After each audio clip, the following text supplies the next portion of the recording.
Siendo un canal libre e independiente.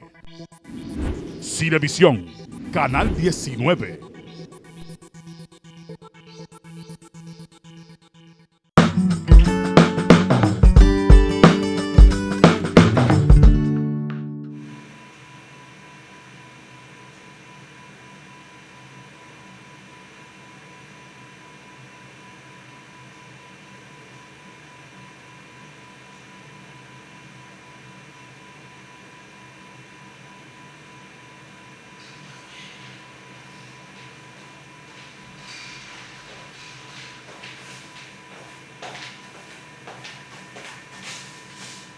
Para mí es una gran bendición. Doy la bienvenida. En esta noche tenemos una propuesta interesante. Estaremos conversando con Girsi Moreta, quien es nutrióloga y también obesóloga. Y decía cuando le hacía la propuesta de invitación que me acompañara, ¿cómo podemos hablar de un plan alimenticio en este proceso donde jamás incluyamos la palabra dieta? Así que te doy la bienvenida, Girsi. ¿Qué tal? ¿Cómo estás? Inmenso placer recibirte. Bueno, todo muy bien, gracias. ¿Cómo estás? Bien, gracias a Dios. Girsi, ¿cómo podemos salir de este proceso cuando terminemos esta cuarentena, este aislamiento, y podamos salir por la puerta? No por aquello de que, sí, no te rías, Girsi, que, óyeme, creo que no hay una ropa más traicionera que la pijama, que uno no se da cuenta lo que uno ha ido aumentando. ¿Cómo podemos hablar de alimentación sana tomando en cuenta la situación en que estamos?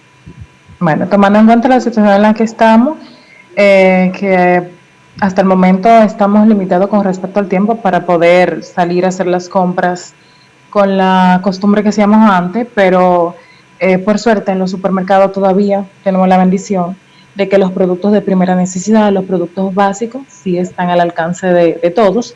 Entonces el punto aquí es cómo debemos alimentarnos. Primera meta en esta etapa con la pandemia del COVID-19 es alimentarme adecuadamente para mantener mi sistema inmunológico lo más adecuado posible y de esa manera pues evitar enfermarme. Entonces, y también tratar de que no ingiramos exceso de alimentos para evitar luego entonces tener el sobrepeso, esas libritas además que van a sobrevenir. Entonces vamos a priorizar cosas básicas.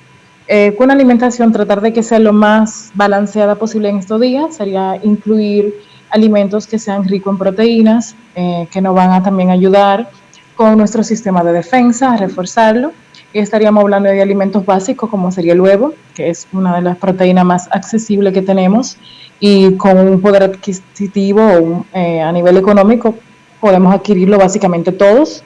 También priorizar el consumo de las carnes, usted la va a priorizar de acuerdo a la que a usted le guste o a la que usted tenga acceso. Ya podría ser carne de res, carne blanca como la carne de pollo.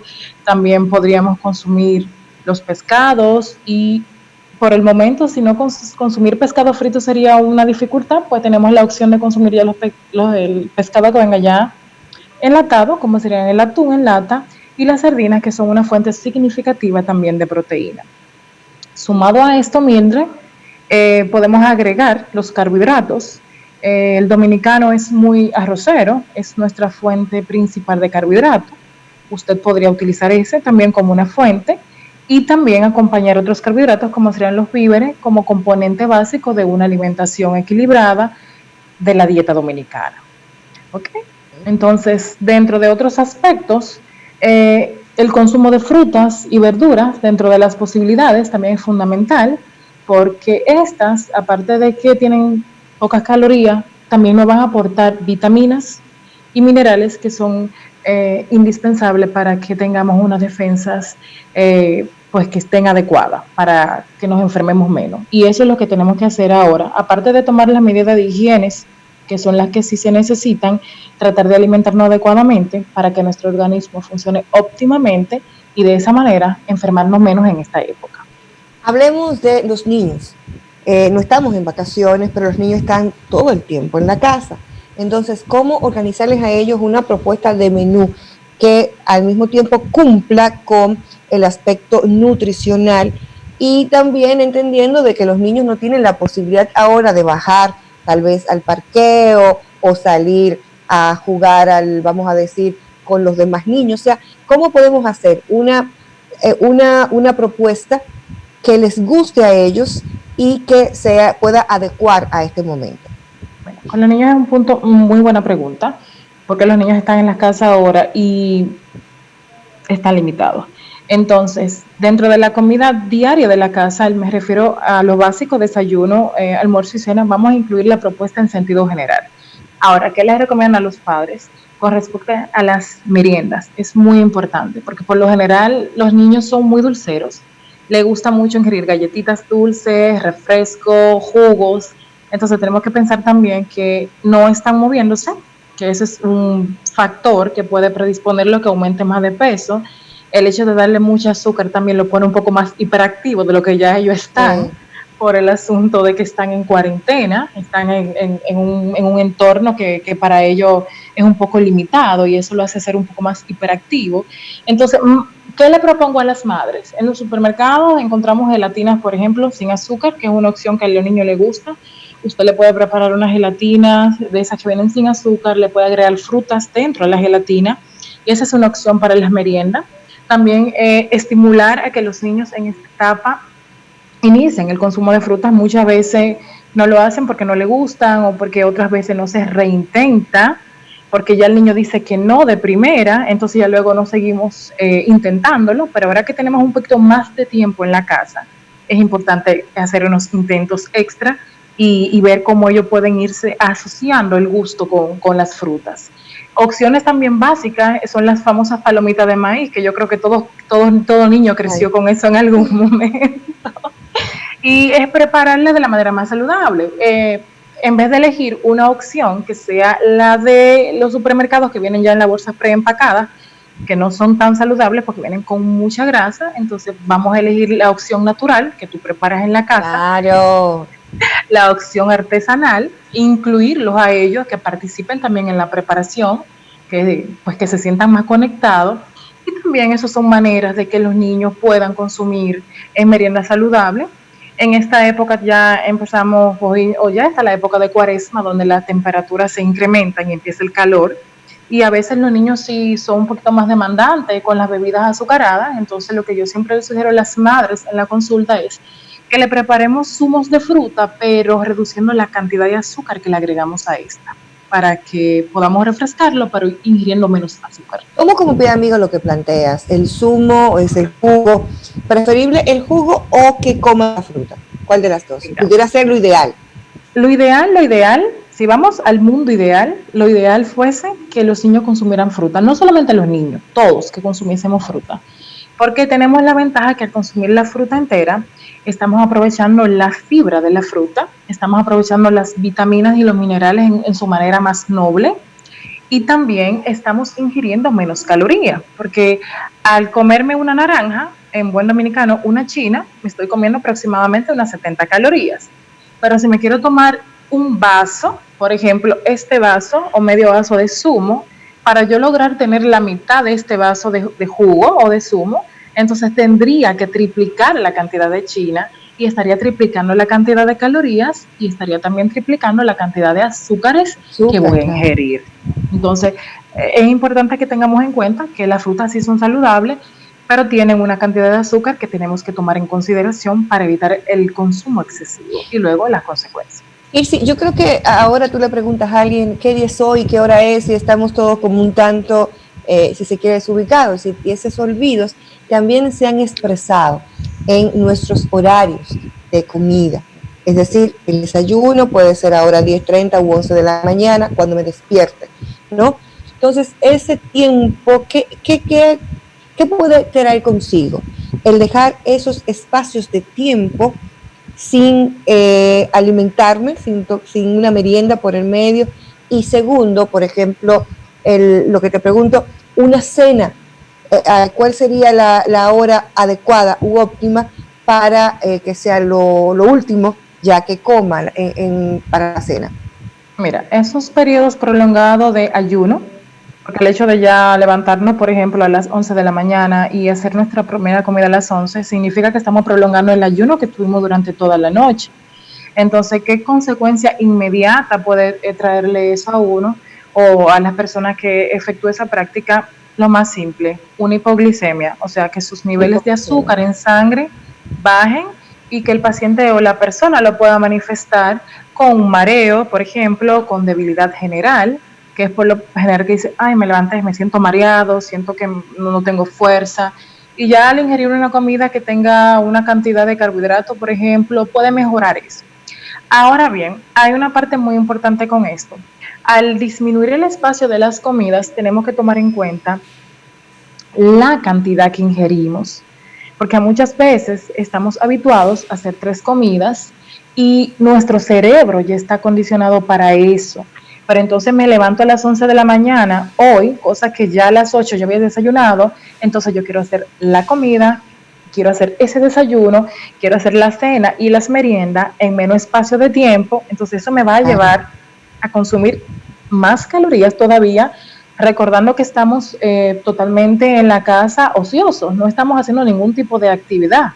Y eso entonces me sumaría también la disminución de tiempo para yo quemar esas calorías.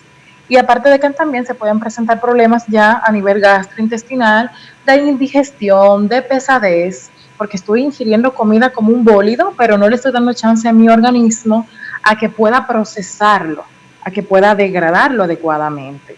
¿Cómo puedo diferenciar hambre real o ansiedad?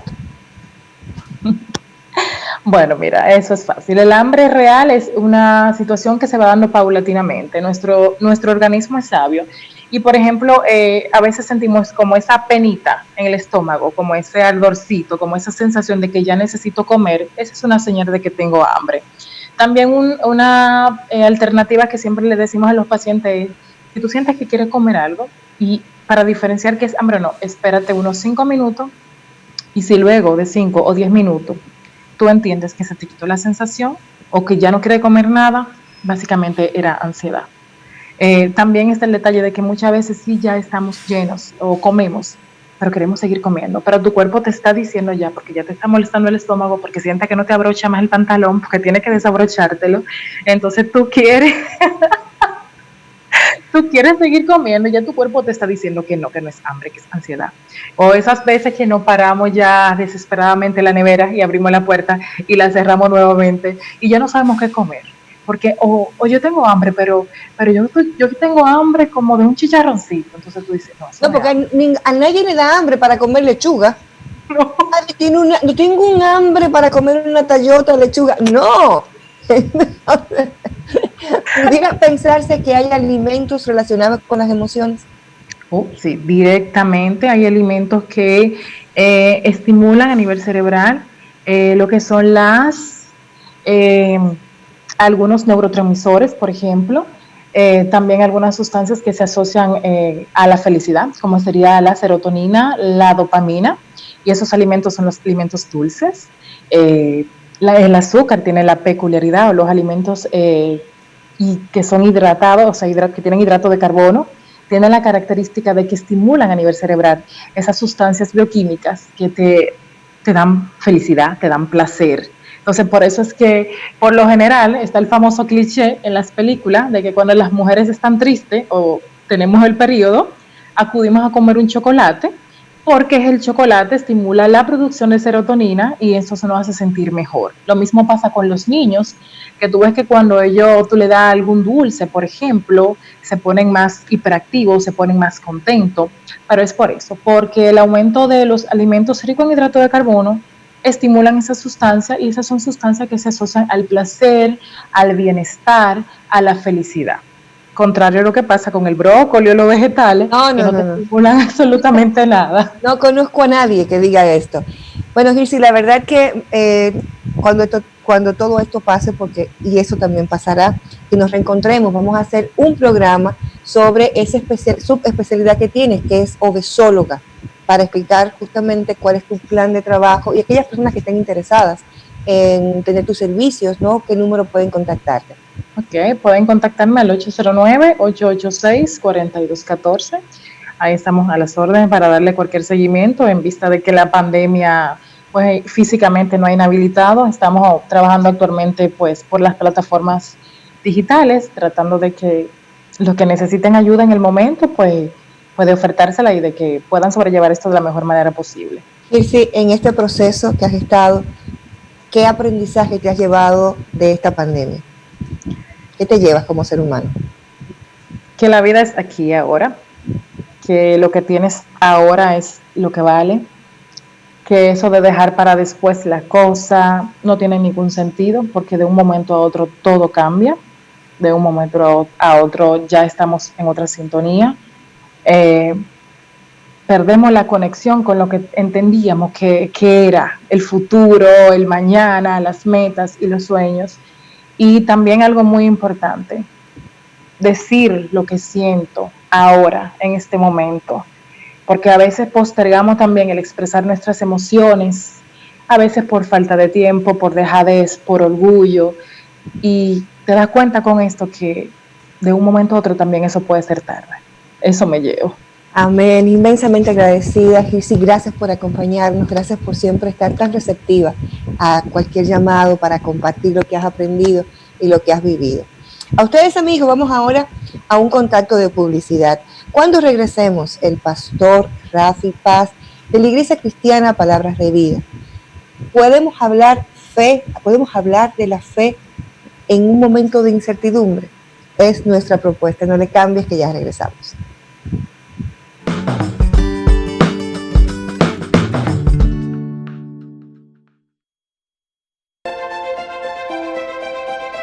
Los que quieren seguir creciendo, los que enseñan el valor de pensar en el mañana, los que guardan para superar nuevos retos, los que piensan en los que vendrán. En Banreservas tenemos una cuenta de ahorro para todos. Abre ya tu cuenta y acércate a todo aquello por lo cual ahorras. Aquí estamos para ti. Planifícate, ahorra, crece. Banreservas, el banco de los dominicanos. En el Instituto Nacional de Bienestar Magisterial, INAVIMA, trabajamos día a día por el mejoramiento de la calidad de vida del personal docente, del sector público y de sus familiares, tanto activos como pensionados y jubilados. Brindamos diversos servicios procurando siempre la calidez, la transparencia y la responsabilidad para la satisfacción de nuestros usuarios. Somos la Casa del Docente. INAVIMA, comprometidos con el sector magisterial.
espacio con Charlotte, y bueno, inmensamente agradecida, bendecida con la presencia del pastor Rafi Paz de la Iglesia Cristiana Palabras de Vida. Gracias, Rafi. Un gozo poder acompañarte, Mildred, de verdad. O sea, para mí es un placer compartir este tiempo contigo y con tu audiencia. Rafi, decía, oraba previo al momento de iniciar el espacio y decía, permíteme, Señor, ser útil con lo que voy a hacer, y creo que igual esto nos capta el sentimiento de ambos, ¿no? De poder ser útil a tantas personas que en estos momentos nos están escuchando en sus hogares, y que podamos expresarnos para ser un vehículo de información y que puedas transmitir esa palabra, ¿no? Que quizás que puedan demandar en estos momentos. Y la pregunta inicial, Rafi, qué fácil resulta darle gracias a Dios cuando tengo comida en la mesa, cuando recibo a mi hijo, ¿no? Que viene del colegio, o tal vez cuando vamos a reunirnos para compartir en un fin de semana largo a propósito de la Semana Mayor. Pero ¿cómo hablar desde la fe en momentos donde las noticias es de muerte, de desolación, y sobre todo en un tiempo de una profunda incertidumbre? Mire, yo te doy tantas gracias por comenzar con ese enfoque, porque déjame decirte algo. Yo creo que muchas personas, y quiero decir esto respetuosamente, piensan que son gente de fe, porque en algún lugar de su rutina diaria piensan en Dios o leen un pasaje de la Biblia, ¿verdad? Pero yo creo que estos son los momentos a donde descubrimos si realmente hay fe en nuestras vidas o no, porque lo que tú describes, estos instantes a donde toda la incertidumbre nos arropa. Yo tenía un profesor de terapia familiar que hablaba de esos momentos que se te sacuden el piso, ¿verdad? O sea, que toda tu normalidad cambia. Escúchame, estos son los momentos para lo cual tenemos fe. O sea, estos son los momentos que permiten que tu fe llegue a la superficie y tú comienzas a darte cuenta, ¿verdad?, de que una vida de fe se ancla no en las circunstancias que nos rodean, sino en las verdades que sabemos que Dios ha afirmado sobre nuestras vidas, ¿verdad? Entonces yo te respondería diciéndote que estos son los momentos propicios para la fe, son los momentos para los cuales la fe fue creada, ¿verdad? O sea, los momentos a donde no todo nos hace sentido, no vemos con mucha claridad, la incertidumbre nos arropa. Esos son los momentos justos que necesitamos nuestra fe. ¿Dónde está Dios cuando tal vez esa persona que está en España, en Italia, que recibe a través de un WhatsApp la noticia de que tu familiar murió y no vas a poder ni siquiera despedirte? Entonces, cuando te preguntas en este momento que perdió el compañero, perdió el esposo, perdió el hijo, y la gran pregunta, ¿dónde estaba Dios? ¿Cuál sería la respuesta? Mira, lo primero es que obviamente hay que ser respetuoso de que diferentes personas tienen diferentes concepciones de Dios y a dónde Dios está, ¿verdad? Entonces yo lo que pretendo es poder hablar de lo que yo sé que la Biblia habla de Dios en estos momentos. Lo primero que quiero resaltar es que en el libro del profeta Ezequiel, con mucha propiedad, o sea, hablando a su profeta, al hombre que lo va a representar, Dios le aclara que él no quiere la muerte de nadie. O sea, inclusive, para ser muy directo, muy preciso, la palabrita usada es del impío. Y hay que entender un poquito la mentalidad judía. Los judíos hablaban de ellos como pueblo de Dios, hablaban de los gentiles, todos los otros que no conocían a Dios. Y cuando hablan de impíos, están hablando de gente mala, gente que intencionalmente vive espaldas a Dios. Y Dios mismo aclara que Él no quiere la muerte del impío, sino que el impío se arrepienta y que viva, ¿verdad? ¿Por qué resalto esto? Porque a nosotros se nos olvida que en el cuadro que Jesús nos pinta de lo que es Dios el Padre, porque Jesús dijo que Él no decía nada que no haya el Padre decir, que no hacía nada que no haya el Padre, que no había el Padre hacer. La Biblia nos pinta a un Jesús parado a la tumba de un íntimo amigo, llorando. Yo me atrevo a decirte, Mildred, que el corazón de Dios está para con todos aquellos que en estos días, en estos tiempos, han vivido estas pérdidas tan amargas. Digo tan amargas porque ni siquiera es una pérdida normal. Tú tienes una pérdida normal Vale. y tú comienzas a vivir un proceso de duelo definido. Se define cuando tú estás frente a un ataúd, cuando tú te das cuenta que salen para el cementerio, cuando hay dejan el cuerpo del ser amado, pero como tú bien señalas, estos son tiempos donde ni siquiera los procesos de duelo se están pudiendo llevar como usualmente, como nuestra cultura y nuestra normalidad dicta que se lleven. Y yo simplemente quiero pintar un cuadro de un Dios que ama, que acompaña al que duele, que está a favor de aquellos que han tenido una vida rota por las muertes que se han asomado en este tiempo, ¿verdad? Yo creo que es importante entender que el corazón de Dios está a favor de la vida y no la muerte. Alguna gente se sorprende cuando yo entro en este tipo de diálogo. Yo digo, mira, si usted examina con cuidado la Biblia, tú te das cuenta que en el capítulo 1 de Génesis, el capítulo 2, que es otra versión de la creación, hay dos recuentos, en Génesis 1 y otra en Génesis 2, tú te vas a dar cuenta que cuando Dios crea el mundo, Dios termina afirmando que todo era bueno. Mire, lo extraordinario del caso es que ninguna parte de esa creación tuvo que muerte. Muerte no era parte del plan inicial. A lo largo del consejo bíblico, la muerte se presenta como un enemigo de la humanidad. O sea, en 1 Corintios capítulo 15, que es el capítulo donde el apóstol Pablo está defendiendo su teología de la resurrección de Cristo, él afirma que la muerte será el último enemigo derrotado. O sea, quiero pintar este cuadro porque para mí es importante que entendamos que no es como si Dios estuviera de una manera indolente en un escritorio cósmico, punchando botones y eliminando gente, sino que Dios está a favor de la vida, a favor nuestro, que la muerte nuestra, o sea, pesa en el corazón de Dios, que la intención de que su hijo muriera es para que nosotros tuviéramos vida, ¿verdad? Y es tan importante que ese entendimiento penetra el corazón de toda persona que dice amar a Dios, porque de esta forma entendemos que en momentos de dolor Dios está al lado del que duele, está acompañando, está tratando de alguna manera de sacar un bien de una desgracia enorme que se ha dado. Y este yo creo que es el punto. Yo creo que Dios es tan especialista sacando lo bueno de situaciones muy malas, que muchas veces entendemos que Él creó lo malo, ¿verdad? Yo tengo una anécdota de mi vida personal con un familiar que quiero mucho, quiero proteger el anonimato un poquito, pero este familiar me habla en pueblo, ¿verdad? De un político muy reconocido que es amigo de él, y el político lo busca una noche y le dice, ven, acompáñame. Y a donde lo lleva al destacamento de policía. Y cuando llegan al destacamento de policía, el político entra y ve toda la gente que está trancada ahí. Comienza a decirle a la policía, ¿qué hacen esta gente aquí? Estas son mi gente, sáquenla todita, ¿verdad? Y la gente sale, ya tú sabes, abrazando al político y dándole las gracias. Lo que esa gente no sabe es que ese mismo político fue que los vio en la calle, en una beventina, y le dijo, recojan esa gente, ¿verdad? O sea, para entonces entrar como El Salvador. Es curioso, porque alguna gente piensa así de Dios, piensa como que Dios genera el mal, genera nuestro encarcelamiento, para entonces venir y liberarme, lucírsela como el héroe, ¿verdad? O sea, pero francamente, cuando tú comienzas a pensar de esta manera, tú has perdido un entendimiento de cómo Dios funciona.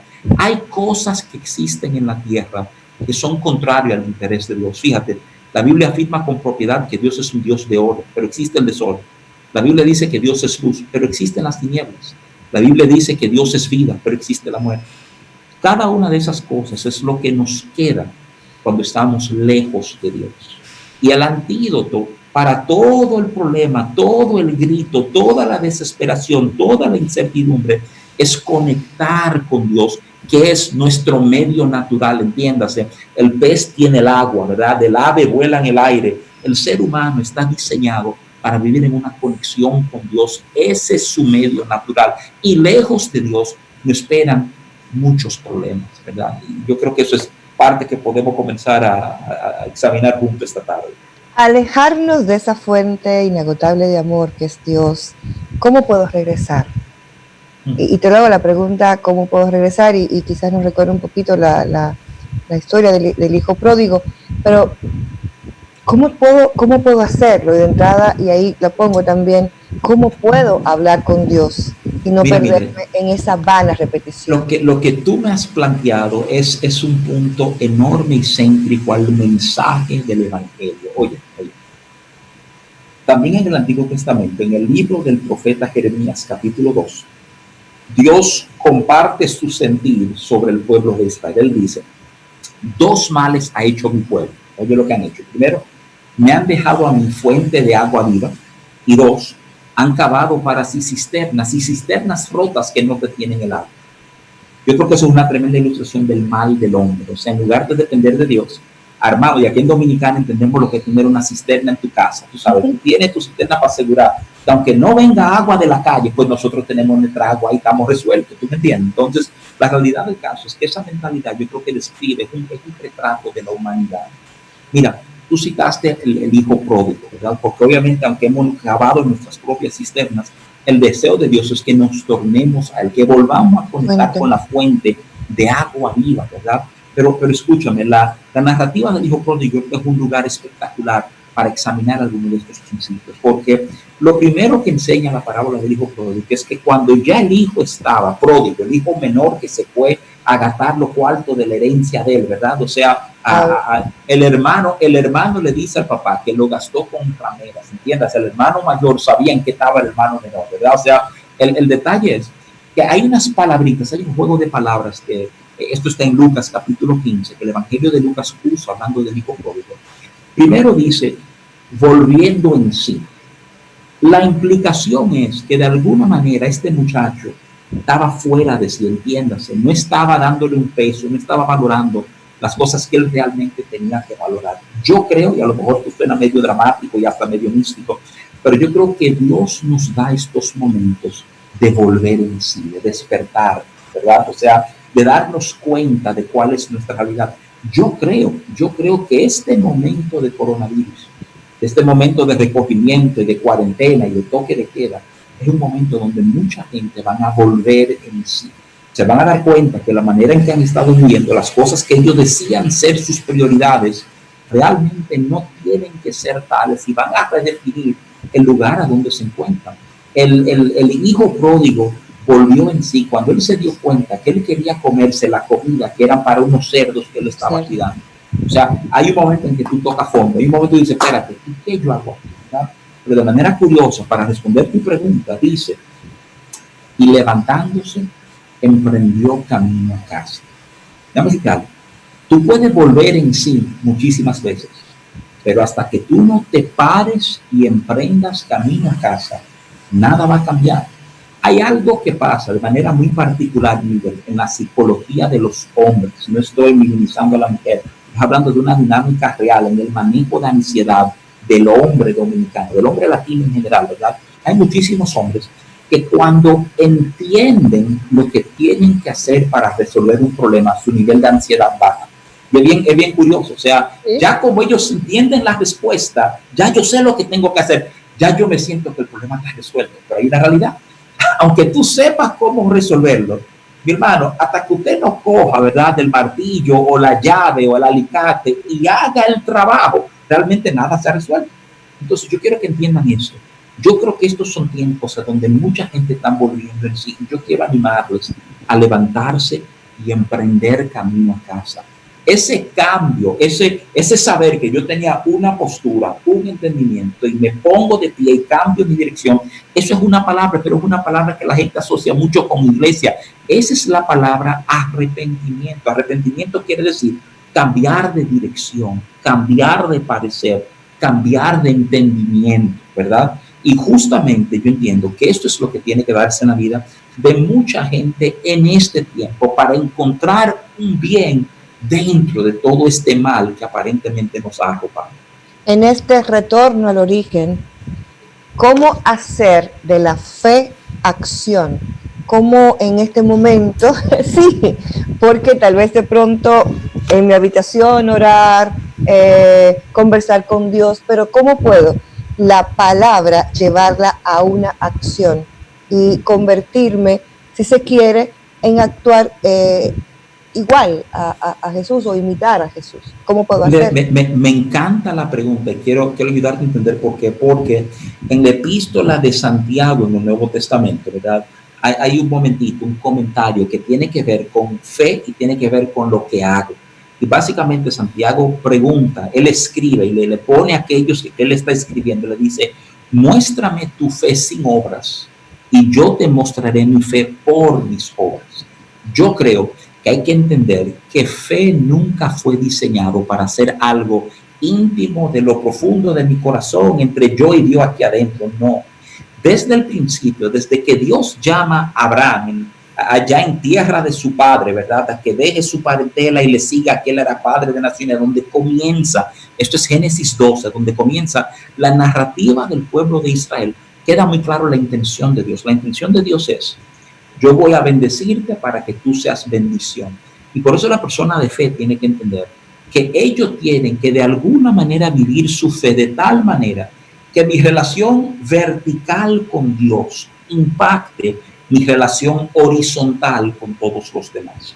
Yo creo que es tiempo. Tú estás preguntando cómo se hace, pero yo quiero aclarar que este es uno de esos momentos a donde tu fe tiene que convertirse en obra. Tú tienes que hacer algo, tú tienes que dar paso, tú tienes que servir. Escúchame, esto va a sonar como bien raro porque la gente no necesariamente lo asocia, pero estos son momentos donde gente de fe tiene que meterse la mano en el bolsillo y bendecir con dinero a alguna gente alrededor de ellos que ahora mismo ni siquiera tienen una entrada fija que le está llegando, porque son mucha la gente que nos rodean, que no dependen de un salario, de un cheque que le entra al 15 y el 30, sino que son técnicos de refrigeración o electricistas o plomeros, ¿verdad? Que como en este momento no pueden estar en la calle, o choferes, que en este momento no pueden estar en la calle, ¿qué están produciendo?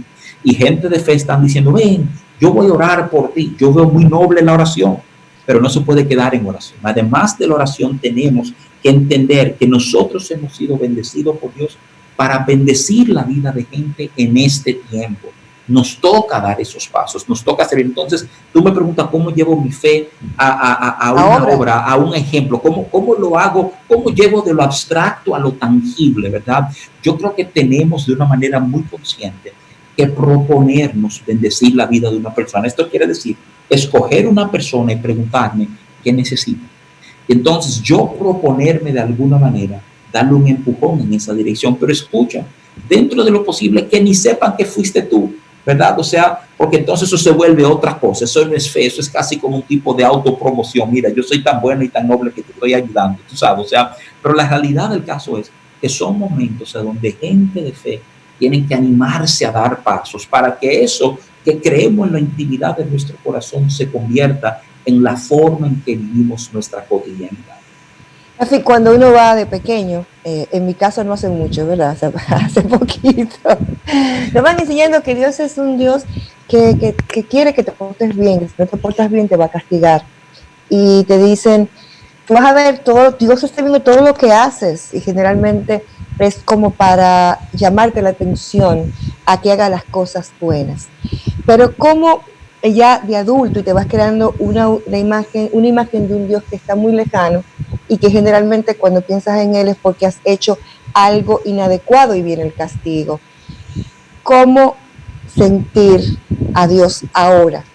Y sentir ese Dios acompañador, a ese Dios que te escucha, a ese Dios que es capaz de entenderte. Dice, mira, papá Dios, ¿qué es lo que está pasando? Mira, Minder, ¿qué es lo que está pasando? Primero, déjame decirle esto, ¿verdad? O sea, esto es una realidad terapéutica, además de una realidad bíblica y espiritual. El trato que hemos tenido con nuestro padre natural, nuestro padre biológico, lo que nos crían aquí sobre la tierra, impacta de una manera extraordinaria en cómo vemos a nuestro Padre Celestial. Nuestro rol como padre natural está supuesto ser dar una imagen de lo que Dios puede ser a la vida de nuestros hijos, y en este sentido el conocimiento de Dios replicarse de generación en generación. Pero usualmente, como tú dices, o sea, tenemos ejemplos de padres, ¿verdad?, de esos ultradisciplinarios y que Dios te va a castigar. Hay un salmo, el 139, Salmo 139, el rey David está escribiendo a la realidad de la omnipresencia de Dios. Entiéndase que Dios está en todo lugar. Y es curioso porque yo he dicho muchas veces públicamente que ese salmo te permite ver cómo está tu entendimiento de tu Padre Celestial. Entiéndase, si tú lees el Salmo 139 y tú descubres que Dios está contigo en todo lugar, hay alguna gente que la reacción es de verdad. O sea, como que es un pánico porque dicen, ay, mi madre, eso quiere decir que él vio, que él oyó, que él está al tanto de toda la desgracia que pasó. Hay otra gente que escuchan eso y lo que le produce es una sensación de confort enorme. Dice, wow, qué bueno saber que no estoy solo, que mi lucha no fue sola, que Dios me acompaña en lo que, o sea, fíjate, esa diferencia en reacciones del corazón a la idea de Dios estar con nosotros. Algunos de nosotros necesitamos ser reeducados en cuanto a lo que es nuestro Padre Celestial. Simplemente déjame comentarte este pequeño, breve pasaje bíblico para hacer énfasis en esto. En un momento, Jesús estaba tratando de enseñar el corazón del Padre hacia nosotros. Y mira lo que Jesús hizo. Él agarró a los hombres y le dijo, si ustedes siendo malos, entiéndanse, imperfectos, pecadores, si ustedes que son malos, sus hijos le piden algo y ustedes no lo maltratan. Él da el ejemplo, si tu hijo te pide pan, tú no le das una piedra. Si te pide un palo, tú no le pasas una serpiente. Entonces Jesús dice, ¿cuánto más nuestro Padre Celestial no le hará bien a los que se lo piden? Yo creo que esa ilustración es fenomenal porque Jesús está conectando con algo que como hombres mucho entendemos. La gran mayoría de los hombres, salvo algún tipo de psicopatología, no tiende a ser hombre que maltrato, es indiferente a sus hijos. Por lo contrario, hasta el tipo más macho y más violento te dice, no, que todo por su familia y por sus hijos, ¿tú me entiendes? O sea, la realidad del caso es que cuando entendemos que en Dios tenemos un Padre que apuesta a nuestro bien, que quiere nuestra interés, que entiende que cercano a Él es a donde vamos a florecer en la vida, eso mueve el corazón, eso te permite a comenzar a bajar algunas defensas con Dios, a permitir que el verdadero tú comience a salir. Es impresionante que hay hijos que no pueden hablar con sus padres porque dicen, mira, si yo le digo eso a mi papá o a mi mamá, me matan o yo no sé lío que ahí se pueda armar. O sea, demuestra una relación a donde no le enseñamos a nuestros hijos, ven y abre tu corazón aquí. Y es justo esa la relación que Dios anhela tener con nosotros. Entonces, fíjate, si con nuestro papá y nuestra mamá terrenal no pudimos aprender a hacer eso, qué difícil se nos hace hacerlo entonces con un Dios que no podemos ver ni palpar, ¿verdad? Pero ese es el deseo de Él, eso es lo que Dios quiere para nuestras vidas y luchamos para llegar a ese punto. Con la certeza y la fe de que eso también pasará. La pregunta, Pastor Rafi Paz, ¿cómo podemos darle una nueva resignificación? Es decir, el hombre y la mujer que vivieron este tiempo, luego que salga a ese mundo exterior como empresario, como empleador, como padre, como pareja, en los diferentes roles que nos toque vivir, ¿cuál sería el propósito de lo que hemos vivido a los ojos de Dios? Mira, Mildred, yo creo que tú y yo hablábamos un tiempito atrás, de que sería triste, sería muy triste. Yo sé que todo el mundo está anhelando que regrese la normalidad, pero francamente, qué triste fuera si de este tiempo que hemos pasado, simplemente al terminar todo el mundo vuelve a una normalidad como era antes y ya. Yo creo que este tiempo, ¿verdad? O sea, es un tiempo que tiene que llevarnos a cuestionar y tiene que llevarnos a cambiar una serie de cosas en nuestras vidas. Yo creo que lo que entendimos es lo siguiente.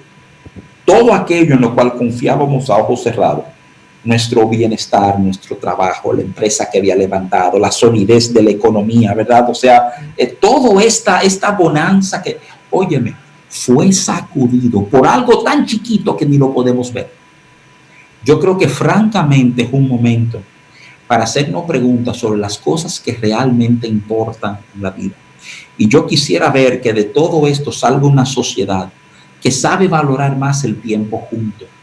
Yo pienso que puede salir una sociedad donde padres conectan más con sus hijos, a donde sacamos más tiempo para nuestros mayores, ¿verdad? Porque justamente es la población que está en gran amenaza en este proceso, pero que estos momentos nos hagan reevaluar y nos hagan darle importancia a las cosas que hemos descubierto ahora que dejamos de lado, ¿verdad?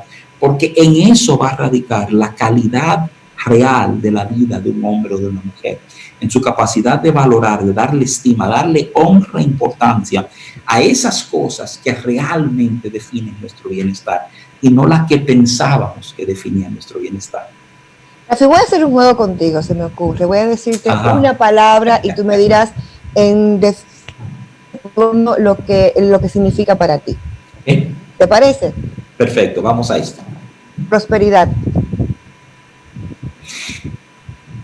esa palabrita en bromona, porque hay muchas acusaciones de un evangelio de prosperidad que habla solo de dinero, pero tú sabes que verdadera prosperidad tiene que ver con el contentamiento del corazón.